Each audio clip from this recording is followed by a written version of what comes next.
ज्ञानतिमिरान्धस्य ज्ञानञ्जनशलाकया चक्षुरुन्मिलितं येन तस्मै श्रीगुरुवे नमः।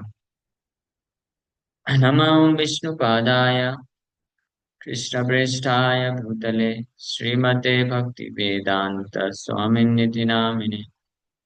नमस्ते सारस्वते देवे गौरवाणी प्रचारिणे निर्विशेष शून्यवादी पाश्चात्य देश तारिणे। जय श्री कृष्ण चैतन्य प्रभु नित्यानंद श्री अद्वैत गदाधर श्रीवासादि गौर वृंद। हरे कृष्णा कृष्णा कृष्णा हरे हरे, हरे राम राम राम हरे हरे। हरे कृष्णा। आप सभी भक्तों का हार्दिक स्वागत है। हम लोग चर्चा कर रहे हैं Shrimad Bhagavad Gita chapter 8 verse number 16 पे कल चर्चा किए थे। आ ब्रह्म भुवनालोका पुनरावर्तिनो अर्जुन माम उपैत्य तु कौन्तेय पुनर्जन्म न विद्यते। इस श्लोक पे चर्चा कर चुके हैं। भगवान कृष्ण ये 16 और 17 नंबर श्लोक, 15 और 16, ये दो श्लोकों में बड़े स्पष्ट सरल भाषा बता रहे हैं कि इस भौतिक ब्रह्मांड में किसी भी अवस्था में हम चले जाएं, किसी भी ग्रह में चले जाएं, केवल एक ही चीज मिलने वाला है। और भगवान बोल रहे हैं कि which is full of miseries. हर जगह केवल दुख ही दुख मिलने वाला है, सुख नहीं मिलने वाला। किसी भी ग्रह में चले जाए। लेकिन माया इतनी स्ट्रांग है कि व्यक्ति को लगता है किसी भी ग्रह में तो ठीक है प्रभु जी, लेकिन इस ग्रह में, इस स्थान में मैं जाऊंगा तो मेरे को सुख मिल जाएगा। भगवान स्पष्ट बोल रहे हैं। और ये वाला लाइन तो 2 बार रिपीट किए, माम उपेत्या। पिछले श्लोक में भी, 15 नंबर श्लोक में भी भगवान बोले माम उपेत्या पुनर्जन्म नाप्नुवन्ति। मुझे जो प्राप्त कर लेगा तो उसको वापस से ये दुखालय अशाश्वत जगत को प्राप्त नहीं करना पड़ेगा, पुनर्जन्म नहीं लेना पड़ेगा। क्योंकि वो सम सिद्धि, पूर्ण सिद्धि को प्राप्त कर लेगा, परम गति को प्राप्त कर लेगा। ये 15 नंबर श्लोक में बोले। और फिर 16 नंबर श्लोक में भगवान बताना चाह रहे थे कि इसके अलावा व्यक्ति ब्रह्मलोक तक कुछ भी प्राप्त कर ले, वापस से उसको आना पड़ेगा। लेकिन फिर से बोल दिए लेकिन माम उपेत्या, मुझे प्राप्त कर लेगा तो वापस से नहीं आना पड़ेगा। दो दो बार एक ही चीज को बोल रहे हैं, यानी इतना गारंटी दे रहे हैं ना। कोई प्रश्न उठा सकता है ना कि ये 15 नंबर है, अभी तो आपने बोला 15 नंबर श्लोक में माम उपेत्या पुनर्जन्म नाप्नुवन्ति। एक श्लोक पहले ही बोले माम उपेत्या पुनर्जन्म नाप्नुवन्ति, मुझे प्राप्त कर लेगा तो वापस से इस संसार में, दुखाले संसार में आके पुनर्जन्म नहीं लेना पड़ेगा। तो फिर अगले 16 श्लोक में फिर से बोल रहे हैं माम उपत्या तू कौनते पुनर्जन्म न विद्यते। नहीं, मुझे प्राप्त कर लेगा तो वापस से जन्म ले लेना पड़ेगा, सैंडविच की तरह। हाँ, पहले भी बोल दिया मुझे प्राप्त करेगा तो वापस से जन्म नहीं लेना पड़ेगा। लेकिन अगर मुझे प्राप्त नहीं किया, पूरे ब्रह्मांड में ब्रह्मलोक से लेकर के पाताल लोक तक कुछ भी प्राप्त किया, तो केवल दुख में ही फंसा रहेगा, ये बोले।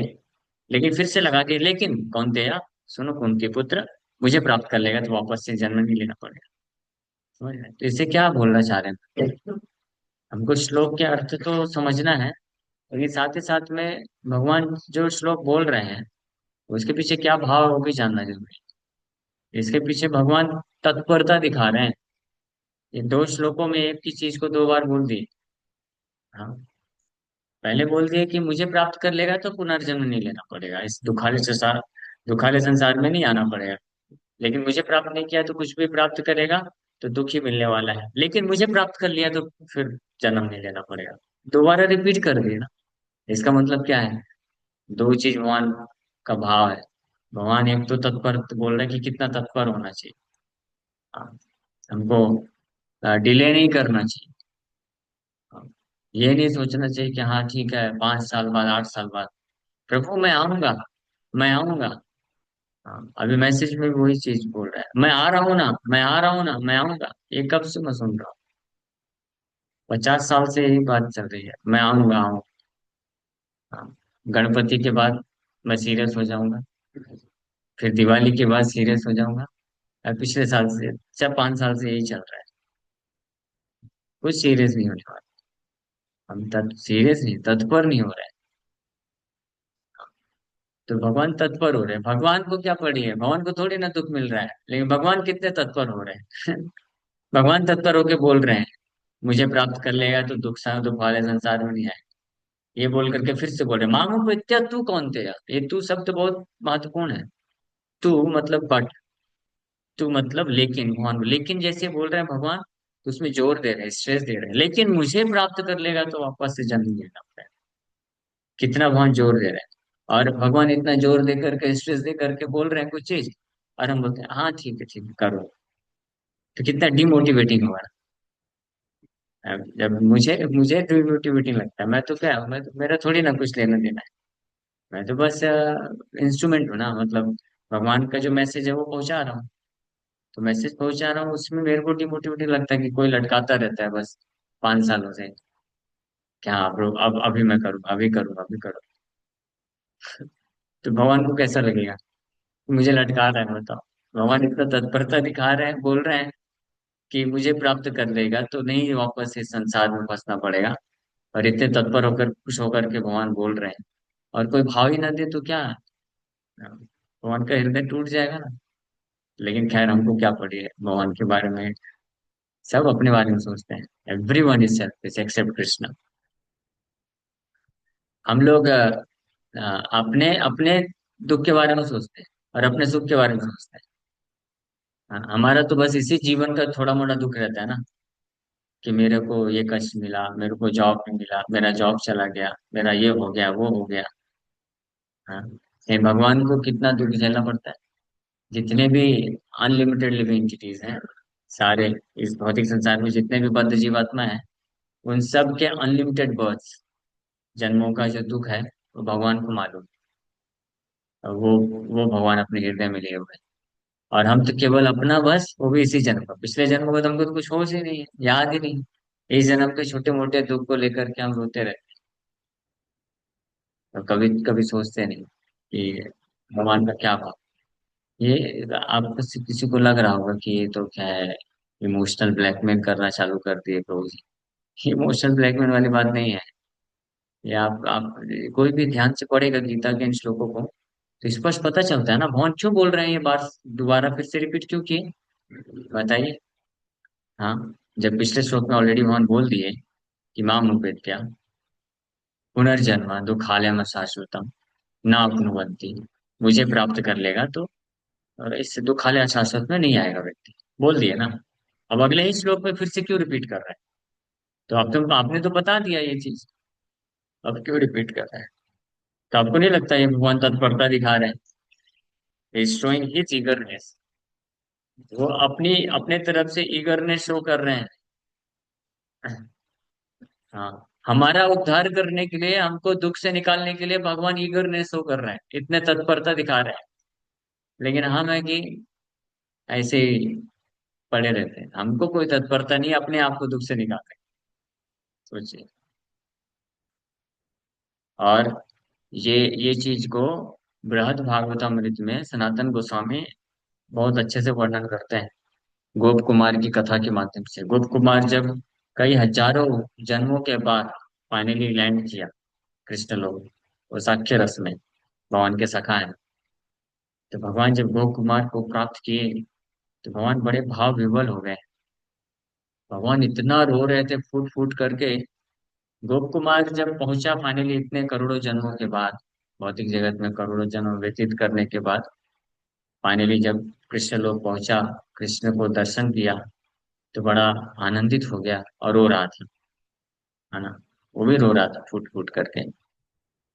तो वो तो बस रो रहा था। लेकिन जब भगवान सामने से आए, भगवान को बताया किसी ने कि आपका वो पुरातन सखा आ गया है अभी, भूलते भटकते भटकते भटकते आ गया है। तो भगवान जब ऐसे सुने तो पूरी तरह पागल हो गए। भगवान न केवल रो रहे थे, न केवल विवल थे, एक एक दो दो स्टेप चल करके गिर गिर के मूर्छित हो जा रहे थे। फिर उठते थे, फिर एक दो स्टेप दौड़ते थे, फिर मूर्छित होकर गिर जाते थे। और गोप कुमार को भी आश्चर्य हो रहा है कि अरे बाप रे, भौतिक संसार में मैं इनको छोड़ के गया था, मैं इतना दुखी था, मैं वापस आया तो मेरे को तो बहुत आनंद है, ये तो समझ में आता है। लेकिन इनको ऐसा क्या आनंद मिल रहा है कि ये इतना एक एक दो दो स्टेप चल चल के मूर्छित होके गिर रहे हैं। और फाइनली जब आए तो उसको बहुत दृढ़ता से आलिंगन किए, और भगवान डांटे उसको, पूरा दिखा दिया ना, इतने करोड़ों करोड़ों जन्मों से नारायण तुमने क्या क्या किया है, और मेरे हर अपॉर्चुनिटी को तुमने ठुकराया।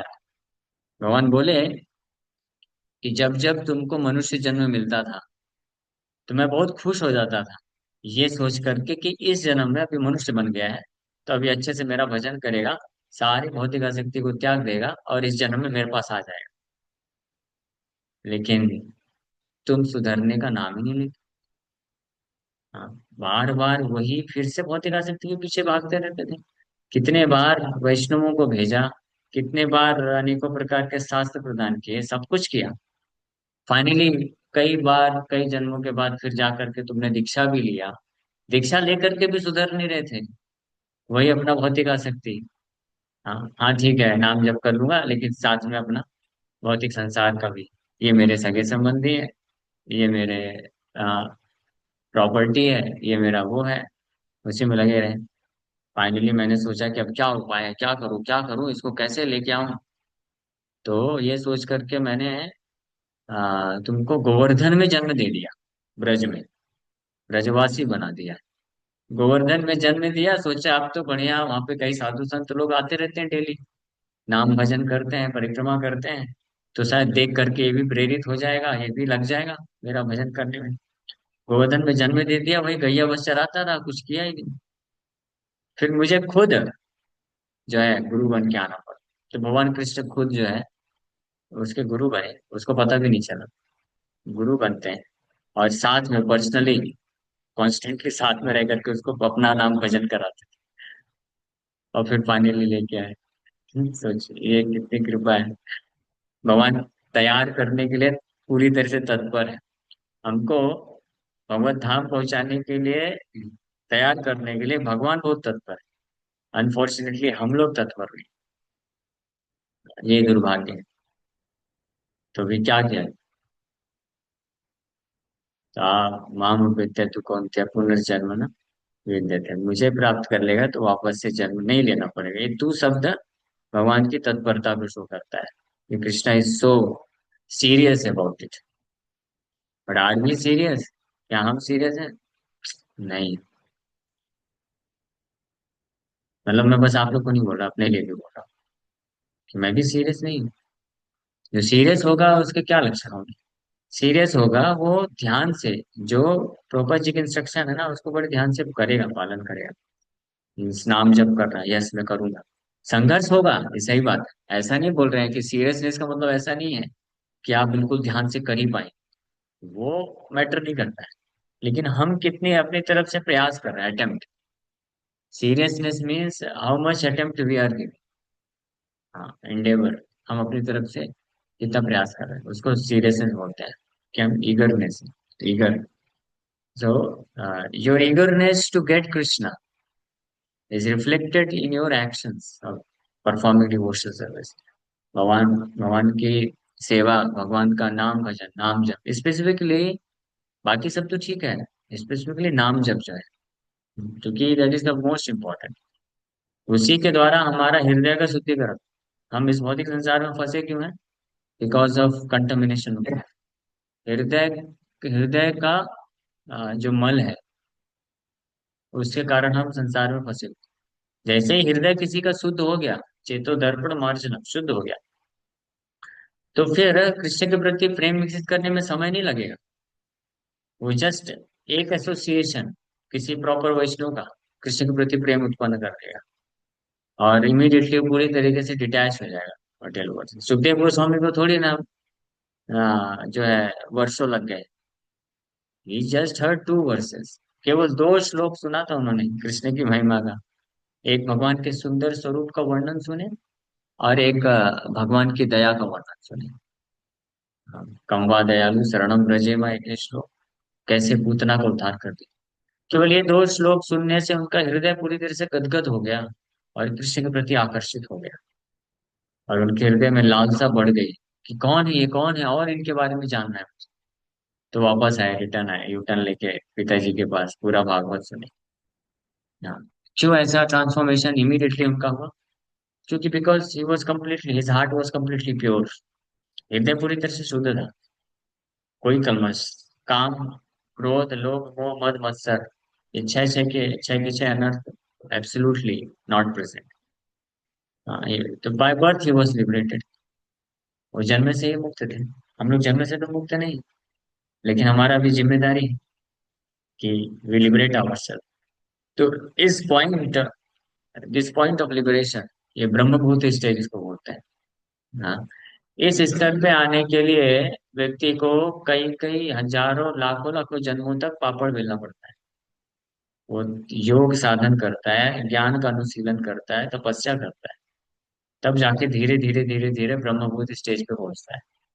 फिर वहां से अगर किसी शुद्ध वैष्णव का संग मिल गया तो इमीडिएटली कृष्ण के प्रति अट्रैक्शन, प्रेम आ। हाँ। तो लेकिन हमारा ऊपर इतना बड़ा कृपा है, श्री चैतन्य महाप्रभु हमको डायरेक्ट वो प्रोसेस दे दिए हैं जो कि आफ्टर लिबरेशन होता है। श्रवणम कीर्तन क्या है? श्रवणम कीर्तनम, it is practised by liberated soul. इसीलिए तो रूप गोस्वामी नामष्टकम के पहले श्लोक में क्या प्रार्थना करता है? हाँ, रूप पहला नामष्टकम का पहला श्लोक क्या है? निखिल श्रुति मौलि रत्न माला, द्युति निराजित पाद पंकजांत, अयि मुक्त कुलैरुपास्यमानम्, अयि मुक्त कुलैरुपास्यमानम्, परितस्त्वां हरिनाम संश्रयामि। ओ हरिनाम संश्रयामि, मैं आपका पूर्ण रूप से आश्रय लेता हूँ। परितस मतलब पूरी तरीके से, विदाउट रिजर्वेशन। हमारे पास तो बहुत सारे रिजर्वेशन, बाकी सारे काम हो जाएंगे। फिर समय बच गया तो हाँ ठीक है, जब भी कर लेंगे प्रवचन, ठीक है, मैं ट्राई करता हूँ। हाँ। हाँ, लेकिन रूप गोस्वामी बोल रहा है कि हे हरिनाम प्रभु, मैं आपका पूरी तरीके से सम्यक रूप में ना आश्रय लेता हूँ, पूर्ण समर्पण करता हूँ। मतलब I make you my first priority, not only first priority, he is making first and only priority. हम तो बोलते हैं ठीक है, आप ओनली प्रायोरिटी मत बनाइए, लेकिन at least make Krishna your first priority.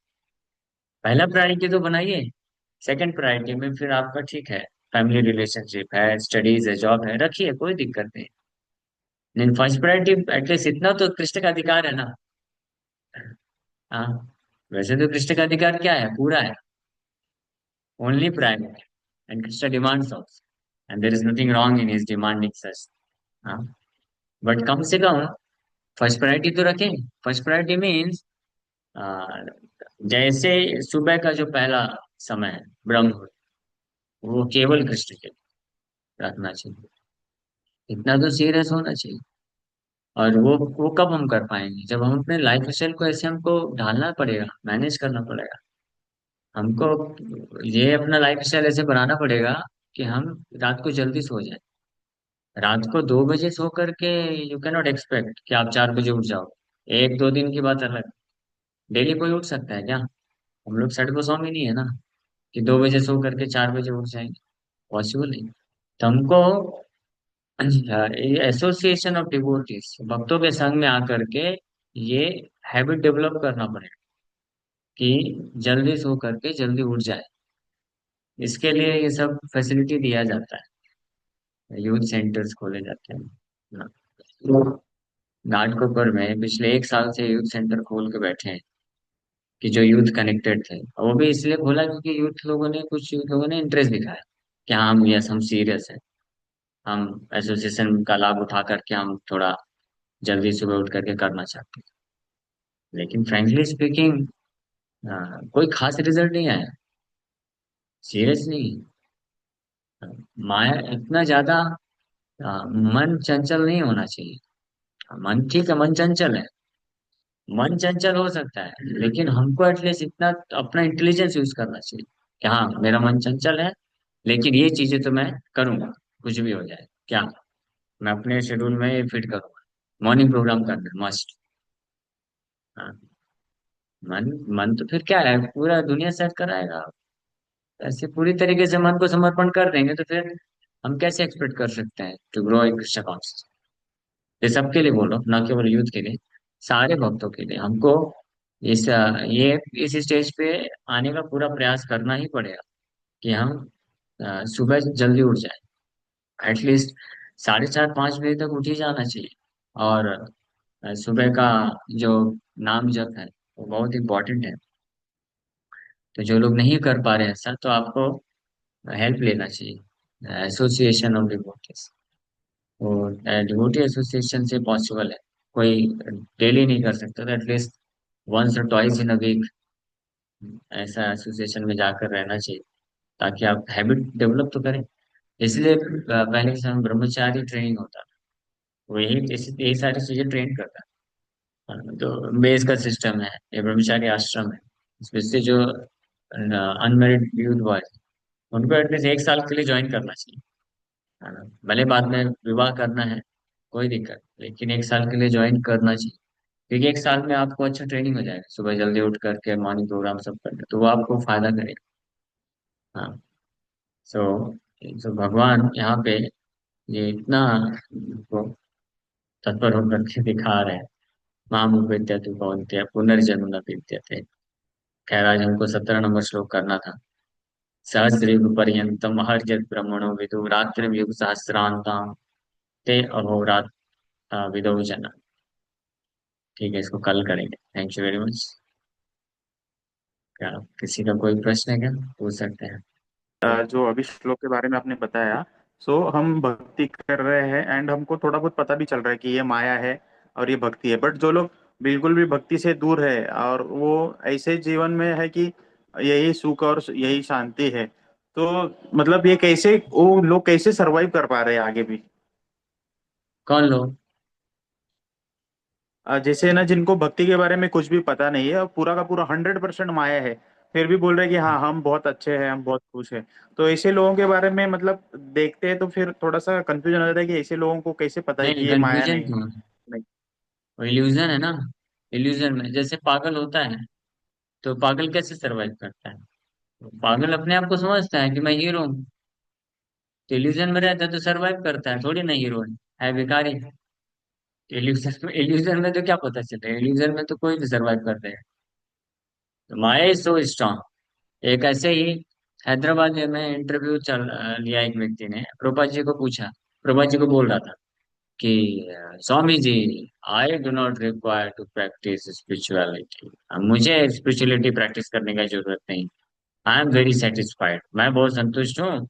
मेरे पास जॉब है, मेरा फैमिली है, बहुत पैसे कमा लेता हूँ, अपना आराम से जी रहा हूँ, मैं संतुष्ट हूँ। रूपा जी इमीडिएटली बोले, हाँ, कि एक सुअर भी संतुष्ट है। गटर का मल खा करके सुअर भी संतुष्ट है। उस संतुष्टि का कोई मतलब है?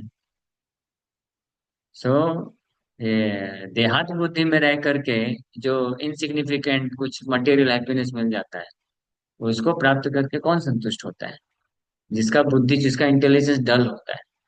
जो थोड़ा सा भी जिसका बुद्धि हायर होगा ना, थोड़ा बुद्धि विकसित बुद्धि होगा, मनुष्य वाला बुद्धि, तो इमीडिएटली वो सोचेगा, अरे क्या है नॉनसेंस, केवल सेंस ग्रेटिफिकेशन कर करके, और बस यही जीवन का लक्ष्य है। इसके बियॉन्ड कुछ होना चाहिए ना। तो उसको फाइंड आउट करेगा, ढूंढेगा। तो अगर कोई आप उससे भ्रमित मत होइए। इस संसार में कोई केवल पैसे कमा करके सेंस ग्रेटिफिकेशन करके संतुष्ट है, दैट इज एनिमलिस्टिक सेटिस्फैक्शन। और जानवर भी संतुष्ट। Any intelligent person, he cannot remain satisfied simply having money and sense gratification। कोई भी बुद्धिमान, कोई भी मनुष्य है, हम तो भक्त की बात नहीं कर रहे, स्पिरिचुअलिस्ट की बात नहीं कर रहे। कोई भी मनुष्य होगा, अगर मनुष्य शरीर में जानवर है तो अलग बात है। देखिए मैं ओपनली बोल रहा हूँ, लेकिन मैं नहीं बोल रहा हूँ, ये शास्त्र बोलते हैं। महाभारत का श्लोक है ना फेमस, आहार निद्रा भय मैथुन च सामान्य वेतन पशु भी समान। यहाँ निद्रा भय मैथुन में ही जो केवल संतुष्टि महसूस कर रहा है, इसका मतलब वो पशु के समान है। हाँ, सुअर तो बहुत अच्छे से संतुष्ट रहता है। रहता कि नहीं रहता है? सुअर को कभी देखा टेंशन में, दुखी में? तो क्या बोल सकते हैं क्या, अरे सुअर का जीवन कितना अच्छा है? कोई वो, we should not be confused और भ्रमित नहीं होना चाहिए ये सो कॉल्ड। और दूसरी बात, कितना भी कोई पैसे कमा के जानवर की तरह रह करके संतुष्ट भी हो भी जाए, व्हाट इज द यूज? सामने तो तलवार लटक रही है ना, काल, कभी भी तलवार आके गला काट के चली जाएगी, खत्म। और ये 40 50 60 70 साल का जीवन सेल्फ ग्रेटिफिकेशन करके फिर क्या? फिर जाके नरक में भोगेगा हजारों हजारों वर्षों तक, और फिर वापस से आएगा, रिपीट करेगा 84 लाख योनियों में। हाँ, is it a good intelligence? ये अच्छा है क्या? ये अच्छी बुद्धि है क्या? कि मैं 50 60 70 साल अच्छा खूब पैसा कमाया और मस्त बिंदास संतुष्ट रहा, अब बाद में जाकर के हजारों वर्षों तक नरक में यातना भोग रहा है, और फिर आकर के 84 लाख स्पीसीज रोटेट कर रहा है। तो ऐसी संतुष्टि का, ऐसे सुख का कोई मतलब है क्या? एटलीस्ट डिवोटीज को ये ध्यान रखना चाहिए। वो लोग को रीइंकार्नेशन, पुनर्जन्म में विश्वास नहीं है, that is their problem. But हम लोग तो जानते हैं ना कि पुनर्जन्म होता है। ये जीवन पूरा अपने आप में कंप्लीट जीवन नहीं है। अभी मैं जैसे मान लीजिए 30 35 साल का हो गया, तो फिर 30 35 40 साल के बाद फिर शरीर छोड़ूंगा। वो भी गारंटी नहीं है, कभी भी शरीर छूट सकता है, लेकिन मान भी लेते 70 80 साल का जीवन है। तो क्या, क्या मतलब है केवल सेंस ग्रेटिफिकेशन करके जीवन जी रहा है? फिर उसके बाद 84 lakh species, 84 lakh species travel करने में करोड़ों करोड़ों वर्ष के बाद फिर आएगा मनुष्य जीवन। और जितने बार शरीर चेंज करेगा उतने बार अनेकों प्रकार के कष्ट भोगेगा। और अभी भी जो दिखता है कि बड़ा संतुष्ट है, बड़ा सुखी है, कोई भक्ति नहीं कर रहा है, बहुत पैसे कमा रहा है, वो बाहर का दिखावा है, अंदर उसके हृदय में क्या बीत रही है वो वही जानता है। हाँ, कोई भी थोड़ा भी ईमानदार होगा ना, उसको पूछ लीजिए, कितना भी पैसा हो, कितना भी अपॉर्चुनिटी है सेंस सर्टिफिकेशन का, थोड़ा भी ईमानदार होगा तो बता देगा नहीं, इसमें सुख नहीं। अनटिल अनलेस कोई चीटर है या पूरी तरीके से डल कॉन्शियसनेस, केवल वही जो है बोलेगा कि मैं बहुत संतुष्ट हूँ, मेरे को कुछ नहीं चाहिए अब, बहुत पैसा मेरे पास, कोई भक्ति उक्ति नहीं कर।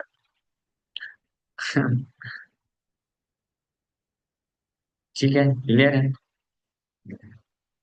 यस प्रभु जी, यस। अ, प्रभु जी समय है तो मैं पूछ लूं? हाँ हाँ, यस बोलिए। प्रभु जी मेरा ये क्वेश्चन ये था कि आप सभी को मतलब एनकरेज करते हैं, खासकर यूथ को, और जो भी आपको मिलता है प्रीचिंग के लिए कि मतलब आप कथा सुनो। तो यही भागवतम के फर्स्ट चैप्टर में भी यही बताया गया है, क्योंकि ये जो युग है, युग के हिसाब से हमें क्लियरली ये जो अगर साक्षात्कार के प्रति जाना है तो भगवान की लीला और कीर्तन और खासकर भागवतम का श्रवण करने के लिए बताया गया। ठीक है प्रभु। तो प्रभु यस। ये हम यूथ को भी बताते हैं, सबको बताते हैं बार बार, हालांकि वो जानते भी है कि यही एक मेथड है जिनके द्वारा आप कृष्ण के प्रति और निकट जा जा पाएंगे। लेकिन बार बार प्रभु ये प्लस माइनस होता है, नहीं मतलब सबके साथ होता है ये। तो ऐसा क्यों होता है प्रभु? और दूसरी बात प्रभु के, हम चाहे कितनी भी किताबें पढ़ ले या फिर बहुत सारा नॉलेज एक्वायर कर ले, फिर वो किसी भी चीज का हो, या मटेरियल हो या फिर स्पिरिचुअल हो, लेकिन इससे एक जो फीलिंग आती है कि भाई आप कृष्ण के प्रति इतने निकट नहीं जा रहे हो, भले साला इतना सारा नॉलेज एक्वायर किया है आपने, हाँ बहुत इसमें ईगो आता है, कोई सामने वाले की अगर कोई मेथड हो तो वो हमें पसंद ना पसंद आती है। तो हम मतलब 100% समर्पणता से कृष्ण के करीब नहीं जा रहे, कुछ ना कुछ भौतिक मटेरियल ये सब लेके साथ में चल रहे हैं, तभी तो ये हो रहा है, पसंद नापसंद तभी तो आती है ना प्रभु। तो ये क्या हाँ मतलब ये फिर चक्कर चल रहा है? हाँ, सही बात है। तो इस प्रकार का क्वेश्चन उठना ही अपने आप में क्या बोलते हैं, उस डायरेक्शन में कृष्ण की तरफ आगे बढ़ने में मददगार है। तो जिसके जिसके अंदर इच्छा होगी तो वो इस प्रकार का प्रश्न उठेगा ना बार बार, कि अरे मैं इतना भागवत पढ़ रहा हूँ, इतना सुन रहा हूँ, फिर भी मैं सीरियस क्यों नहीं बन रहा हूँ, फिर भी ये भौतिकता वाली चीजें क्यों आ रही बार बार? तो फिर ऐसे भक्त को क्या करना चाहिए? ऐसे भक्त को तीव्रता से कृष्ण का आश्रय लेना चाहिए। अल्टीमेटली सोल्यूशन यही है। हम, हमारे पास कितना भी ज्ञान हो जाए, हम कितना भी जान जाए कि ये हम शरीर नहीं आत्मा है, और ये भौतिक संसार दुखालय है, ये है वो है, लेकिन जब माया के प्रलोभन आते हैं तो उसमें, फंसने का हमेशा चांस रहता है। तो इसलिए भक्त को चाहिए, जो सीरियस गंभीर भक्त होते हैं, वो ऐसी परिस्थिति में कृष्ण का आश्रय लेते हैं, कृष्ण का नाम जप ले करते हैं और कृष्ण को प्रार्थना करते हैं। तो ये बहुत इंपॉर्टेंट चीज है। अल्टीमेटली कृष्ण के हाथ में है। कृष्ण हमको निकाल सकते हैं, हमारे पास शक्ति नहीं है। हम जो भी शास्त्र पढ़ते हैं, ज्ञान अर्जन करते हैं, इसका उद्देश्य ये है कि हम इस समझ में आना चाहते हैं, ये समझ विकसित करना है। हम सब, हमारा उद्देश्य क्या है? हम जितने भी प्रवचन लेते हैं, अल्टीमेटली उद्देश्य क्या है? ये इंस्पिरेशन डालने के लिए कि वास्तव में कृष्ण के सिर्फ के अलावा और हमारा कोई नहीं है जो हमको सुरक्षा दे सकता है। तो कृष्ण भी यही चीज बोले गीता में, माँ में भी प्रपद्यंते माया में ताम तरंते थे। तो कृष्ण का पूर्ण रूप से आश्रय लेना पड़ेगा। स्पेसिफिकली आश्रय लेने का अर्थ क्या है? नाम जप करना पड़ेगा। ये डिजायर डिजायर ये महत्वपूर्ण चीज है कि जब हमारे अंदर ये डिजायर रहेगी, भले ही भौतिक आकर्षण है, भौतिक जगत में फंसे हुए हैं, लेकिन अगर एक ये डिजायर चिंगारी के रूप में ये रहेगी विद्यमान हमेशा कि कृष्ण आपके चरण कमलों में आश्रय चाहिए, आप कृपा करिए, आप कृपा करिए, और उनका नाम का आश्रय लेते हैं, तो फिर हम निकल सकते हैं। और इतना आसान नहीं है। समय कम से कम एक लाइफ टाइम तो मान के चलिए, हमको देने के लिए तैयार रहना चाहिए। एक लाइफ टाइम में भी अगर कोई सिद्धि प्राप्त कर लिया तो बहुत बड़ी बात है। हाँ, बहुत अच्छा अचीवमेंट है, क्योंकि इसमें हजारों हजारों जन्म भी लगते हैं कई बार। बट अगर कोई सफिशिएंटली सीरियस है, पर्याप्त रूप में गंभीर है, तो one lifetime is sufficient, Prabhupada ji बताते हैं। एक जीवन पर्याप्त है। 40-50 साल से किसी के पास बचे हैं, तो गंभीरता से कृष्ण का आश्रय लेगा तो निकल सकता है। और इसलिए छठे अध्याय के, भगवद गीता के छठे अध्याय में प्रभुपाद जी तात्पर्य में एक बहुत महत्वपूर्ण स्टेटमेंट लिखते हैं कि success is guaranteed for a rigid practitioner. जो दृढ़ता से प्रैक्टिस करता है, दृढ़ता से प्रैक्टिस मतलब बार बार भौतिक आकर्षण आएगा, बार बार उसको मन जो है भौतिक चीजों में खींचेगा, लेकिन फिर भी वो रेजिस्ट करते हुए और कृष्ण का आश्रय लेता है, और ये करता जाता है, तो सक्सेस इज गारंटीड। इस पे विश्वास रहना चाहिए। गोपाल जी बोले सक्सेस गारंटीड है। और ये सक्सेसफुल स्टोरीज भी हैं इस्कॉन, है ना। द्रुपद जी के ऐसे ऐसे ऐसे महान शिष्य हुए हैं जो सक्सेसफुल हुए हैं इस मार्ग को स्वीकार करके। स्पेसिफिकली मॉर्निंग प्रोग्राम द्रुपद जी गारंटी दी। बस हमको इसी चीज पे वर्क करना है। हमारा मॉर्निंग प्रोग्राम हमने अच्छे से सुधार लिया और 4 नियम पालन करके स्ट्रिक्टली, तो बहुत फास्ट एडवांसमेंट कर पाएगा। ठीक है प्रभु जी। और प्रभुपाद जी, कहीं भागवतम में ये तात्पर्य में ये भी बताया ना प्रभु जी कि अगर आप भगवान के जो शुद्ध भक्त है उनके अगर चरण कमल के आश्रय रहते हैं तो उनसे भी आपको मतलब यस, हाँ, ताकत। हाँ। भगत सेवा परम सिद्धि प्रेमलति मूला। अगर ये सौभाग्य मिलता है किसी को, ये सौभाग्य है हमारे पास। शुद्ध हम्म। वैष्णव का स्पेसिफिकली अगर कोई सेवा करता है तो बहुत फास्ट एडवांसमेंट होता है, और तीव्रता से उसको भगवान में रुचि विकसित हो जाती है। कोई लिख रहा है कि एक लाइफ टाइम यहीं पे मोटिवेशन खत्म। क्यों? बस इतने में मोटिवेशन खत्म? हमको ये भी तो सोचना चाहिए कि हम प्राप्त क्या करना चाह रहे हैं। हाँ, प्रभु जी यंग आप चांद, डिवोटीज होगा। हाँ, चांद को प्राप्त करना चाहते हो। हाँ, और लेकिन आपको डर लगता है कि 5 माले की बिल्डिंग में भी जाके, में भी डर लगता है, अरे नीचे देख करके चांद फिर कैसे प्राप्त करोगे? वो तो बहुत ऊपर उड़ान भरना पड़ेगा। तो ये भी सोचना चाहिए कि एक लाइफ टाइम लगेगा प्रभु जी, अरे इतना कौन। तो आप क्या प्राप्त करने जा रहे हैं, ये भी तो सोचो। कृष्ण, कृष्ण को प्राप्त करना चाहते हैं। यहाँ पे लोग एक साधारण सा एग्जाम निकालने के लिए 4, 5, 5, 6 6 साल दे देते हैं। हाँ, और एक कोई करोड़पति अरबपति बनने के लिए पूरा जीवन लगा देता है। और तो और छोड़ो, मुंबई में 2 BHK 3 BHK फ्लैट लेने के लिए लोग 30 30 40 40 साल लगा देते हैं। और हम आपको बोल रहे हैं कि एक लाइफ टाइम लीजिए कृष्ण को प्राप्त करने के लिए। उसमें भी ऐसा लग रहा है मोटिवेशन खत्म। ये जो जनरेशन है ना, इंस्टा जनरेशन, सब कुछ इंस्टा, इंस्टा मार्ट, इंस्टाग्राम, और क्या इंस्टा, सब कुछ इंस्टा। तो इसलिए इंस्टा कृष्णा भी चाहिए। इंस्टा कृष्णा भी मिल जाए, लेकिन उसके लिए वो फिर योग्यता भी होनी चाहिए ना। प्रभुपाद सेड 1 मिनट, 1 मिनट मतलब full surrender, then 1 minute Krishna is there. ऐसा थोड़ी ना कृष्णा को गोलोक वृंदावन से आने में 40-50 साल लगेगा। वो तो with in fraction of second आने की जरूरत नहीं है, वो तो इधर ही है। हमारी तरफ से होना चाहिए फिर। अगर किसी को लग रहा है कि एक लाइफ टाइम बहुत ज्यादा है, तो then you become so serious कि एक ही क्षण में भी प्राप्त कर सकते हैं कृष्णा। भगवान कृष्ण ऐसा लिमिटेशन नहीं लगाया कि एक लाइफ टाइम में मिलूंगा। वो अपने आप को अवेलेबल किए हैं, एक सेकंड में भी अपने आप को आपके सामने ला सकते हैं। नहीं तो एक लाइफ टाइम भी कम पड़े, है ना। या लाखों लाइफ टाइम में भी प्राप्त नहीं कर सकते। एनीवे, ठीक हरे है कृष्णा सुनो। प्रभु जी। हरे कृष्णा। प्रभु जी, जब हमें ना मॉर्निंग का प्रोग्राम एकदम पूरी सीरियसली करते हैं तो कितना भी बड़ा माया का प्रभाव आता है तो भी विचलित नहीं होते हैं, मतलब एकदम हाँ ये, स्ट्रिक्ट हो जाते हैं कि ये तो एक माया ही है। हाँ सही बात है।